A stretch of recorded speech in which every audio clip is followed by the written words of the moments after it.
Located in the middle of America's Southwest desert stands a monumental product of human ingenuity and accomplishment, a vessel of life-giving water and a structure of awe-inspiring size.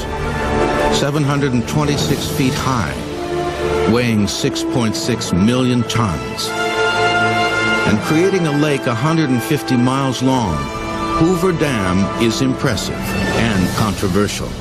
So were the people who built it. Personalities such as the stern Sims Ely, the law of the land, and Frank Crowe, the feared and respected head of construction. Thousands labored to build Hoover Dam. Workers constantly struggled against the environment and often their employers. The damming of the Colorado River created Lake Mead, the largest man-made reservoir in the world. Ironically, it's located in one of the driest places on Earth, 30 miles southeast of Las Vegas, Nevada. Hoover Dam symbolizes the human spirit's discontent to accept nature's rules. Building the Hoover Dam was a colossal undertaking in 1931, the largest government project ever attempted. Constructed in the depths of the Depression, its purpose was to provide flood control, irrigation, drinking water, and electricity. It promised to change barren to bountiful. Water is essential to life, and nowhere is that better understood than in the dry climate of the American Southwest. The Southwest is an arid area, and without a dam like Hoover Dam to control the flow of the river and make the water available when it's needed, we just couldn't have the level of economic development that we have in the Southwest today. Thanks to the Hoover Dam, the Colorado River began irrigating more than 1 million acres of farmland. Cities sprouted, and Las Vegas became Las Vegas. Hoover Dam is one of the primary attractions for those visiting Las Vegas. At over 60 years old, it hasn't lost its appeal. More than 1 million people visit the dam a year.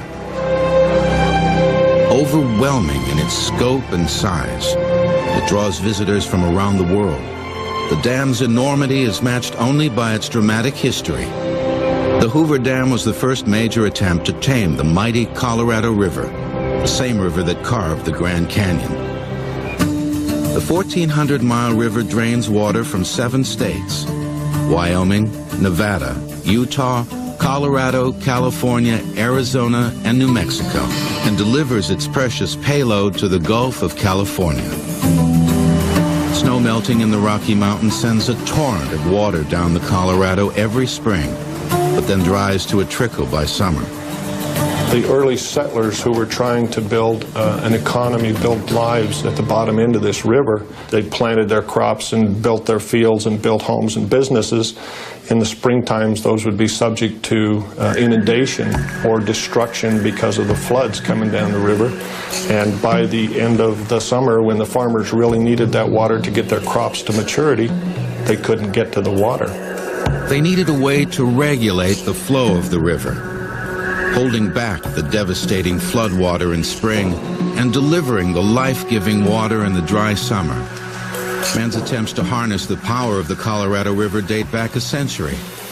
In 1901, a private company constructed a canal system that brought water from the Colorado River and delivered it to the arid but fertile Imperial Valley of Southern California. The California Development Company promised bountiful harvests in what was once barren desert. Irrigation would make it possible. The company cut an opening in the western bank of the Colorado River and installed a headgate which controlled water flow. Initially, the system of small gates and channels worked beyond expectation. Fields produced a bounty of fruit and vegetables. It appeared as though the canal system was a major success. Soon thousands of people flocked to the Imperial Valley with dreams of finding a new Eden. But their dreams soon turned into a nightmare. After several years of prosperity, the unpredictable Colorado unleashed its vengeance, reminding settlers how dangerous it was to play with nature's plumbing. The problem was these were not very well engineered works, and they weren't very good. And the Colorado River in 1905 had a major flood come down the river, and it washed out these headworks and flowed into the Imperial Valley for 18 months. Essentially created what is today the Salton Sea, destroyed much of the agricultural land, destroyed homes, destroyed businesses, really wreaked havoc. Experts predicted the Salton Sea would continue to grow, eventually drowning millions of acres of California and Arizona. Something had to be done. In 1910, the federal government dammed the breach, but it was only a temporary solution.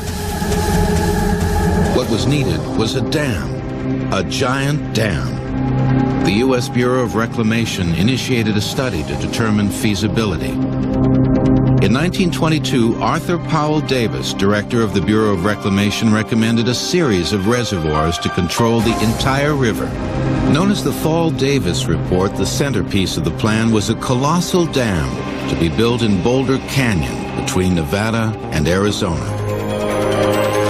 Before the measure could proceed, the states had to decide on an equitable division of water. Water meant agriculture, cities, industry, growth, and inevitably there was some disagreement. Arizona believed California was trying to steal an unfair share of water. There's always a fight over water in the West. When water is scarce, there's going to be tension over water, and that was the case years ago. It's still the case today. Herbert Hoover, then Secretary of Commerce, stepped in to break the stalemate that developed between the states. In 1922, 7 states signed the Colorado River Compact, which divided water rights to the river. However, the Arizona State Legislature, still not satisfied, successfully blocked legislation for several years. But finally, in 1929, the Boulder Canyon Project Act passed in Congress. It called for a high dam near a small railroad town named Las Vegas, Nevada. The Bureau of Reclamation worked to design a dam like no other. The challenge was to design a structure capable of holding back trillions of gallons of water, built in a very high, yet narrow canyon. They considered 30 different designs before finding the answer. The final plan, a mammoth arched gravity dam. Hoover Dam is a combination of gravity and arch dam. Gravity dams are dams that are just so massive, the weight of them themselves can hold back the weight of the water behind them.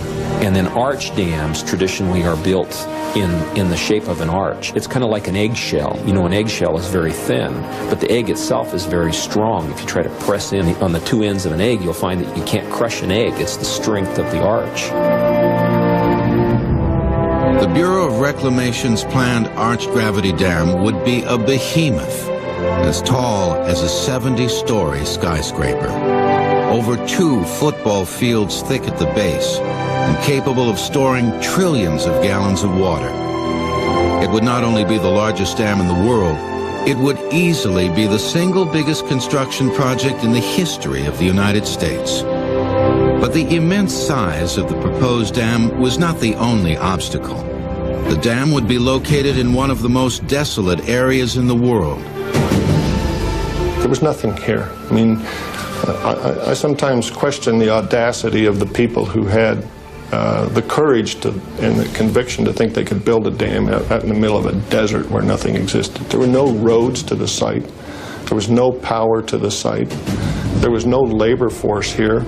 There was nowhere for the people to live who were going to come and build the dam. In spite of all the obstacles, the dam had to be perfect, capable of handling even the greatest floods. If it were to fail, a wall of water would race down the river, killing thousands. Surveyors decided to move the location from Boulder Canyon to Black Canyon, 8 miles downstream. The move would allow for a bigger body of water, the largest man-made reservoir in the world. Congress gave the go-ahead to begin construction. The task was great. Hire an army of thousands, divert the river around the dam site, and form a mountain of concrete into a dam in the middle of nowhere.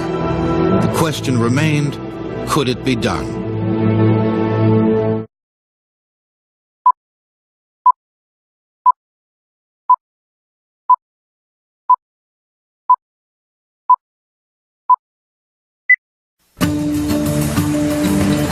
In 1930, the Bureau of Reclamation's plan for controlling the Colorado River was extensive. The government would provide materials and certain services for the dam, but the dam would be built almost entirely by the lowest bidder from the private sector. But before the lowest bidder was determined, the federal government began working on the project. Good news for a nation entering the Great Depression. The Bureau of Reclamation's first objective was to connect by rail Las Vegas to Black Canyon, the site chosen for the dam. Although the site had changed from Boulder Canyon to Black Canyon, the endeavor was still called the Boulder Canyon Project. People naturally anticipated the name would be Boulder Dam. The location switch caused some confusion, but at a railroad spike driving ceremony, Ray Wilbur, Secretary of the Interior under President Herbert Hoover, set the record straight. Secretary of the Interior Ray Lyman Wilbur came out to drive the Silver Spike to begin construction of the railroad spur from Las Vegas out to Boulder City town site. And that day is the day that he announced, well, we're going to call it Hoover Dam. Well, this was a year after the stock market had crashed and the Depression was settling in, and people were not at all happy with Hoover. Despite the public's disapproval of President Hoover, they welcomed the job opportunities. People were desperate for work. Soon, thousands poured into the Las Vegas area in hopes of finding employment. Before the construction started, before they hired anybody, they came because they knew there was a chance of a job, just a rumor of a job. Before any social programs, the only choice the unemployed had was to search out work, wherever it might be. Unfortunately, the dam was to be built in one of the most inhospitable climates in the world, where temperatures regularly reached 120 degrees and shelter simply didn't exist. Desperate people brought their entire families, set up makeshift camps, and waited for work. Cardboard and canvas changed cars into campers. Without any place to go and nowhere to stay, families lived in their cars. Ragtown was the fitting name given to one of the earliest camps. Located at the mouth of the High Canyon, Ragtown was also one of the hottest areas. Motivated by the ever-increasing unemployment rate, government work began as soon as funds were available. On January 10th, 1931, the true scope of the project became public knowledge. The Bureau of Reclamation supplied plans to anyone interested, and it seemed everyone was interested in the largest government contract ever issued. The blueprints detailed an immense structure, taller than any dam in the world, 726 feet in height, and nearly as thick at the base. The process of dam building called for tremendous diversion tunnels, 50 feet in diameter, to alter the course of the river, temporary cofferdams to provide a dry work area, and the pouring of 3.25 million cubic yards of concrete. Nothing existed at the dam site. Concrete mixing plants, cooling plants, living quarters for 5,000 men and their families, cableways and metalworks had to be constructed. The sheer size of the project intimidated even the most confident contractors. Build the largest dam in the world in the middle of the desert and do it in less than 7 years, the government-imposed deadline. There wasn't any company in the United States that was big enough to handle the dam. So there were 6 contractors that got together and formed the consortium of 6 companies. 6 companies was composed of 6 giant construction firms, united for the sole purpose of bidding on the Boulder Canyon project. Each of the firms was familiar with big projects. They independently shaped the West, building railroads, tunnels, bridges, and highways. Between the six, perhaps they had enough experience and resources to build a dam of such great magnitude, but they needed someone who was respected in the field of dam construction to oversee the project. Someone the Bureau of Reclamation would feel confident could get the job done. They chose Frank Crow to be their foreman here, the superintendent of the job. And he was a hands-on foreman. He didn't spend much time behind his desk. Frank Crow was the most respected dam builder in America. With him on board, 6 companies was ready to make a bid for the dam construction. On March 4th, 1931, the Bureau of Reclamation opened sealed bids. Of the hundreds of interested parties, there were only a handful of qualified bidders. Tension ran high as each of the bids were opened. 6 companies' firm won the contract with the lowest bid of $48,890,900.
Consequences. Heat exhaustion cost 14 men their lives. After the Depression and the crash, it was so difficult to get a job. Companies like the 6 companies could easily afford to cut a lot of corners in terms of safety and health of their workers, in terms of pay, in terms of comfort and that kind of thing, and they did. Tensions came to a head in the scorching summer of 1931. Striking workers demanded better working conditions, fresh water, and improved safety precautions. 6 companies responded by firing 1,400 strikers and hiring fresh workers readily supplied by the Depression. Frank Crow was known as a fair man, but his hands were tied by the other members of 6 companies. However, soon after the strike, working conditions began to improve. In the end, when confronted with having a rough job or going hungry, most opted for the employment. I came here in August in 1931, and I worked as a truck driver down at the dam site. I remember one stretch of 10 months without a day off, and we were working 7 days a week. And the pay was, to me, was great. It was $5 a day. More than 5,000 men worked on the dam at the height of construction. Frank Crow, anxious about deadlines, often questioned their output. He used to take the VIPs around and give them a tour. Well, one of these wives of one of the people that he was giving the grand tour said, "Mr. Crow, how many men do you have working here?" He said, "About half of them." But Frank Crow didn't kid when it came to headlines. His hard-working team completed the diversion tunnels months ahead of schedule. In only 14 months, After digging the diversion tunnels, workers lined them with 3 feet of concrete. Special forms of gigantic proportion moved along the interior of the tunnels. But the job had just begun. They still had to force the river through the tunnels, build the powerhouse, intake tunnels, and the colossal dam itself. The most dangerous stage of construction was completed, but the most spectacular work was yet to come.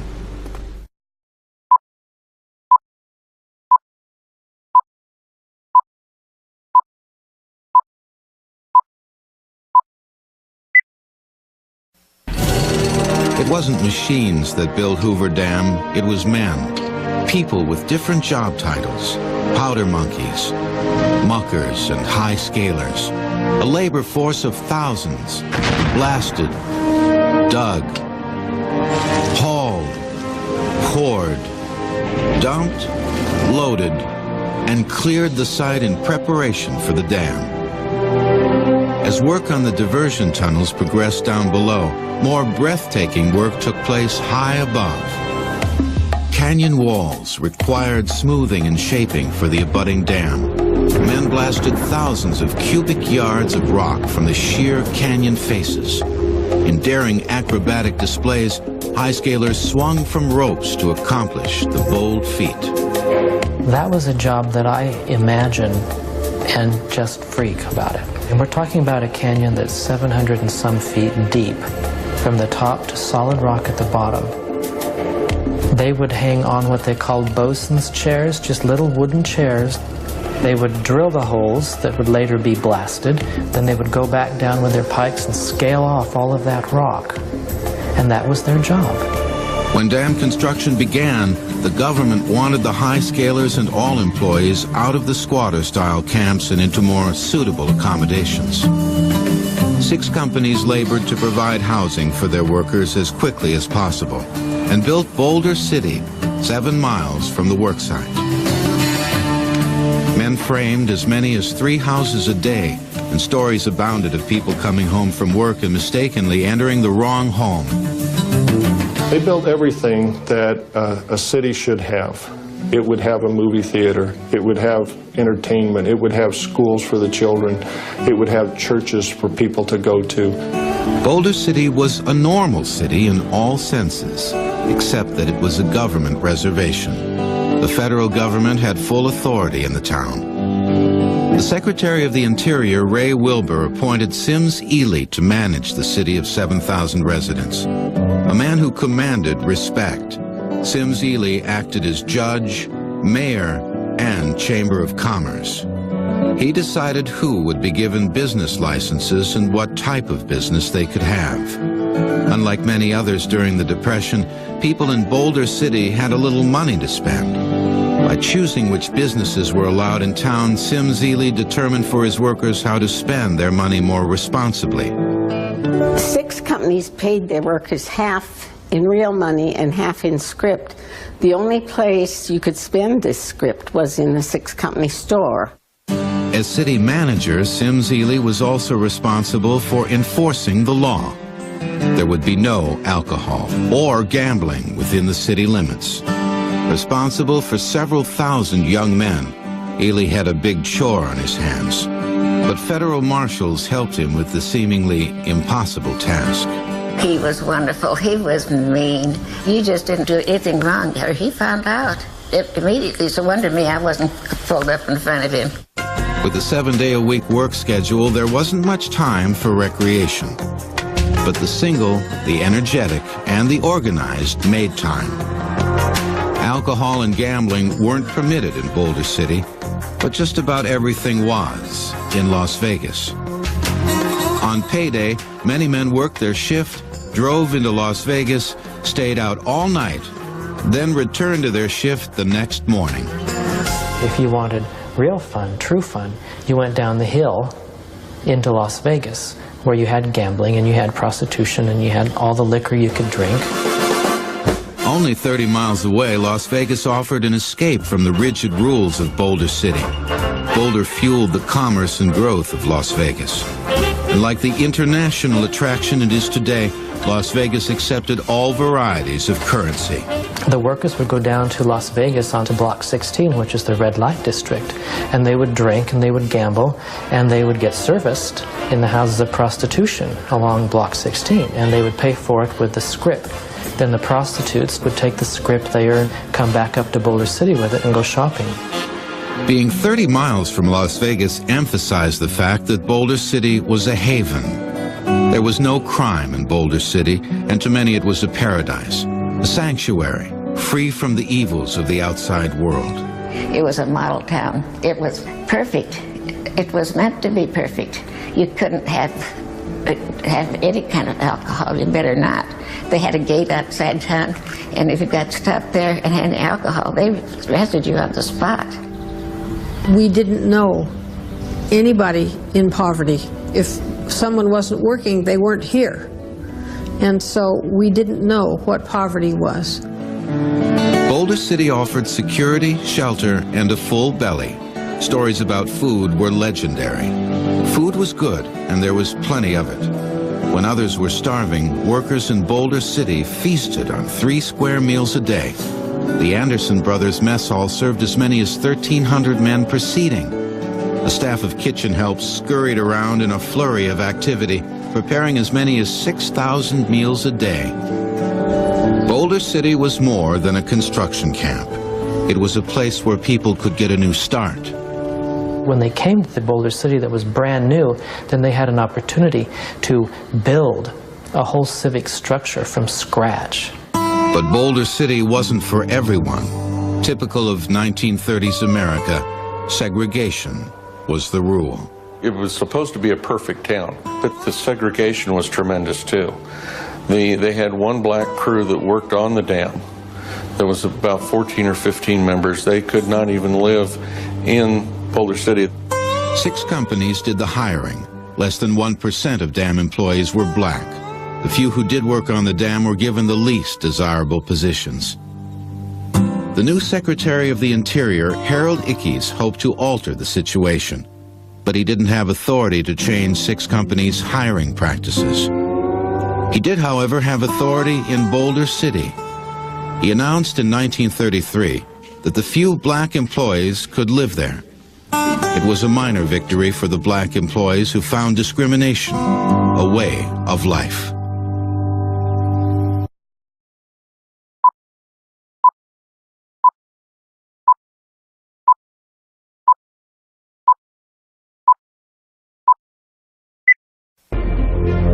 While Herbert Hoover's administration began Hoover Dam, Franklin Delano Roosevelt's had to finish it. Hoover lost in a landslide to Roosevelt in his New Deal, but the new president continued supporting the dam and the thousands it employed. What Roosevelt didn't like was the name, Hoover Dam. Named after the former president, Hoover Dam had a serious identity crisis. Originally called Boulder Dam, even though it wasn't built in Boulder Canyon but in Black Canyon, then changed to Hoover Dam, Harold Ickes announced on May 8, 1933, the name would change yet again back to Boulder Dam. Fortunately, the great name debate didn't impede progress on the dam. On November 14, 1932, water began flowing through the Great Diversion Tunnels. Men successfully forced the entire Colorado River from its ancient bed. 2 temporary dams called cofferdams were erected to create a dry work area, one just below the diversion tunnel's inlets and the other just above the outlets so water wouldn't back up into the site. For 5 months, trucks dumped rock into the river, forming 2 enormous dams, the larger one being 100 feet tall and 750 feet thick at the base. Water was then pumped from between the dams and excavation began. Excavation 2 was a monumental undertaking. More than 40 feet of rock, sand, and silt had to be removed from the now dry riverbed. Steam shovels dredged 500,000 cubic yards of material in preparation for pouring concrete. And on June 6, 1933, the first bucket of concrete poured into the form at the bottom of the canyon. Producing enough concrete for the dam was a problem in itself. Hoover Dam required nearly as much concrete as all previous Bureau of Reclamation dams combined. A 2-lane highway from Los Angeles to Boston could be built with the concrete used on Hoover Dam. A nearby riverbed provided the gravel. Men loaded material into train cars and transported it to the separating plant, where it was divided by size. Trains then hauled gravel to the 2 mixing facilities built to produce the tremendous amount of concrete. Night and day, concrete left the mixing plant, truckload after truckload, bucket after bucket, for placement in the dam forms. It's not a monolithic piece. It's poured more like a kid's Lego toys that lock together like that. And they poured grout in between those. So they poured it in individual blocks. The dam was poured in forms from 25 to 60 feet square and 5 feet deep. If poured as one massive block, not only would it be inclined to crack, but it would take over 125 years to completely harden. The chemical reaction of hardening concrete also produced heat. Too much heat would cause the huge concrete blocks to crack. So steel pipes were inserted into the wet concrete and cold water pumped through the pipes to slow the curing process and reduce cracking. After a few days of hardening, a block could be poured on top or adjacent to it. A project of such magnitude and strict deadlines required innovative construction techniques. Frank Crowe pioneered the extensive use of cableways on earlier projects, but never before had cableways been used so efficiently. From 1/8 of a mile above, cableway operators choreographed a ballet between men and machine. Train cars transported concrete buckets from the mixing plant. Cableway operators lifted the 22-ton buckets and sent them gliding to the appropriate form.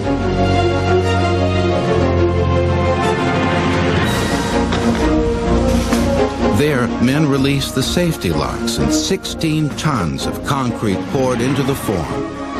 Activity progressed 24 hours a day, 7 days a week, pouring up to 1,100 buckets of concrete per day. The aerial cableways weren't the only innovations at the dam site. We believe that this is where the hard hat was invented that everybody uses nowadays. The construction workers have been faced with debris falling on them from above, and they realized that they were going to have to do something.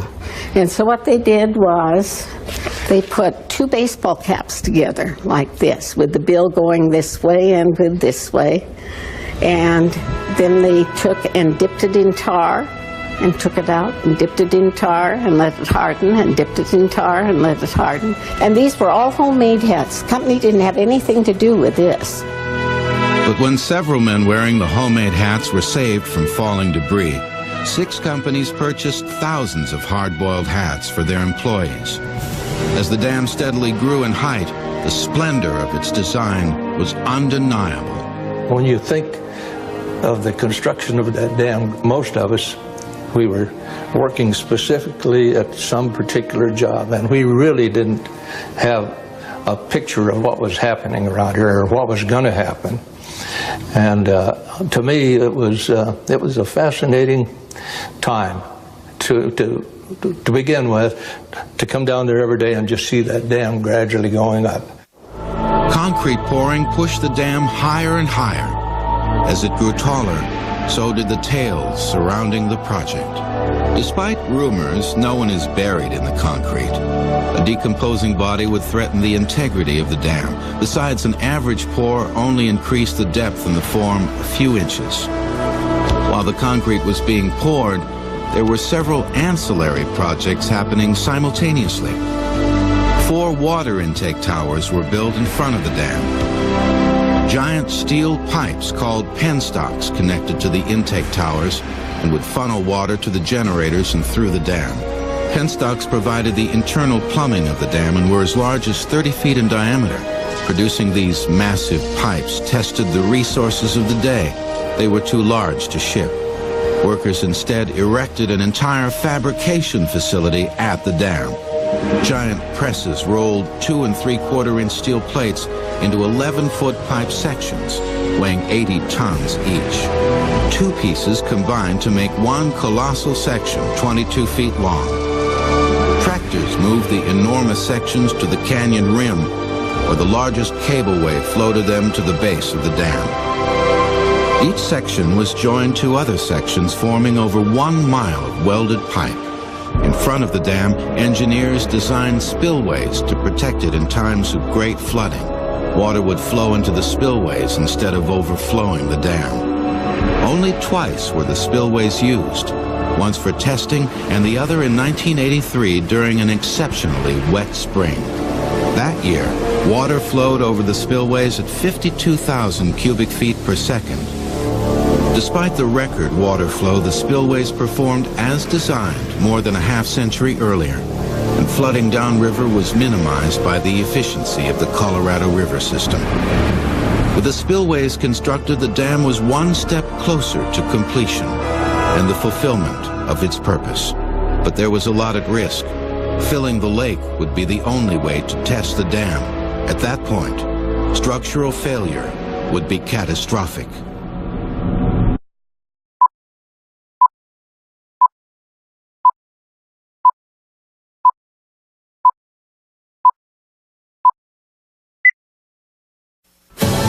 The dam was nearing completion. Workers finished the spillways. Its height reached 726 feet, and it became obvious that the dam was more than just a 6 million ton chunk of concrete. There was an elegance to it. The visual with this dam, I think, is more spectacular than some of the others. Grand Coulee is a wonderful dam, but it's not nearly as spectacular to look at, and neither is Shasta. The elegance of the design was no accident. Notable artists brought a touch of class to Black Canyon. Gordon Kaufman was a very famous architect who is the one really responsible for the whole Art Deco appearance of the dam. He's the one that was brought in and designed the very sleek, angular, geometric lines and the planes of it, which make it such an interesting and unusual structure in itself. The Art Deco design is found on the inside as well, from the elegant visitor elevators and aluminum doors, decorative railings in the powerhouse, terrazzo floors inspired by Native American design symbolize the power of the dam. And protecting the dam are the winged figures of the Republic, designed by Oscar J.W. Hanson. By the summer of 1935, the men of Boulder Canyon accomplished something amazing: the completion of concrete pouring 2 years ahead of schedule. What stood in the narrows of Black Canyon was a monument to Frank Crow and the men who built it. To accomplish what Frank Crow did 2 years ahead of schedule and under budget had to be a tremendous individual. Maybe not loved by everybody, but certainly he set out to build the dam, and he accomplished that. Frank Crow went on to do other projects for the government, but Hoover Dam was his crowning achievement. The time we completed it, I just felt that I had been a part of something that was just tremendous. On September 30th, 1935, President Franklin Delano Roosevelt came to the desert of the Southwest to dedicate the dam that so many had worked so hard to complete. On that day, President Roosevelt dedicated Boulder Dam, but from its inception there was confusion over the name of the dam. First Boulder, then Hoover, then back to Boulder, but finally, in 1947, an act of Congress changed the name back to Hoover Dam, and it remains that today. 4 months before Roosevelt's dedication, Lake Mead began filling. It took 6 years to reach maximum capacity, and the mighty structure successfully held back trillions of gallons of water. Water that could now be used to produce electricity. Water from Lake Mead flowed in through the intake towers to turbines, which in turn rotated generators, producing such a massive amount of electricity that by 1987 the power produced completely paid for the dam, plus interest. We have a service area, including all of Southern California and Arizona, probably more than 20 million people that receive some of the power. The river had been tamed, flood devastation minimized. Crops grew in a once barren desert, and free electricity was generated. Men had altered Mother Nature's design, but did they improve it? There are no negative effects that were known at the time that construction occurred. Obviously, as we've learned more about river systems and we become more sensitive to environmental issues, we've learned that the natural environment is certainly affected by dams. Dams change the natural flow of rivers and inevitably impact plants and animals. More fish live here than ever could before. More animals, mountain sheep, birds, other animals, mountain lions, because the one scarce element, the one thing that was missing from this environment, water, is now here 24 hours a day, 7 days a week.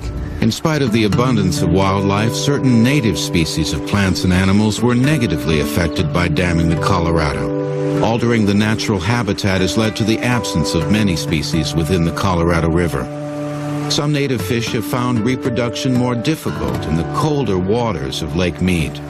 The environmental impact wasn't the primary concern for workers nearing the end of dam construction. Most were preoccupied with finding another job. When construction ended, most men left to work on other dams, but many stayed to work on the powerhouse and finishing touches. Unlike other construction camps, Boulder City didn't dry up. It remained a reservation until 1959, when it incorporated. Although the town could now permit alcohol and gaming, it didn't. While alcohol was finally offered for sale in 1969, Boulder City remains the only city in Nevada that doesn't allow gambling. 7 miles from Boulder City at the top of the dam sits a $125 million visitor center, built for the more than 1 million visitors who stop at Hoover Dam a year.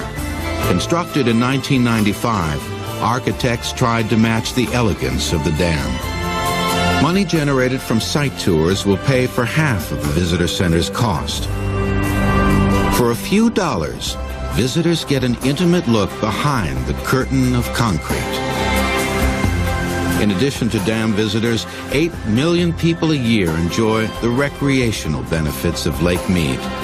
Named after Elwood Mead, the former commissioner for the Bureau of Reclamation, Lake Mead is the largest man-made reservoir in the country. A problem that accompanies many reservoir systems is silting, or the building up of sediment at the bottom of a reservoir.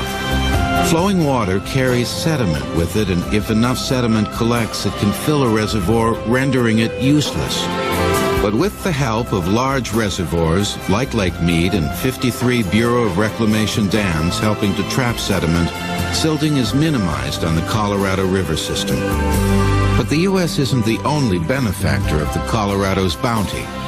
Despite past disagreements about water quality and quantity, Mexico receives 1.5 million acre-feet of water a year downstream from Hoover Dam. Engineers designed Hoover Dam to provide many benefits, but they could not have foreseen the impact the completed project would have on people and the environment. From the close-knit community of Boulder City to California's fertile Imperial Valley, the Hoover Dam has changed the course of a river and the course of people's lives. I think it symbolizes what the American people were about in that particular time in our history. We were moving to new frontiers. We were settling the West. We were building a nation. We were building a life. And the attitude was, we can do this. And they did.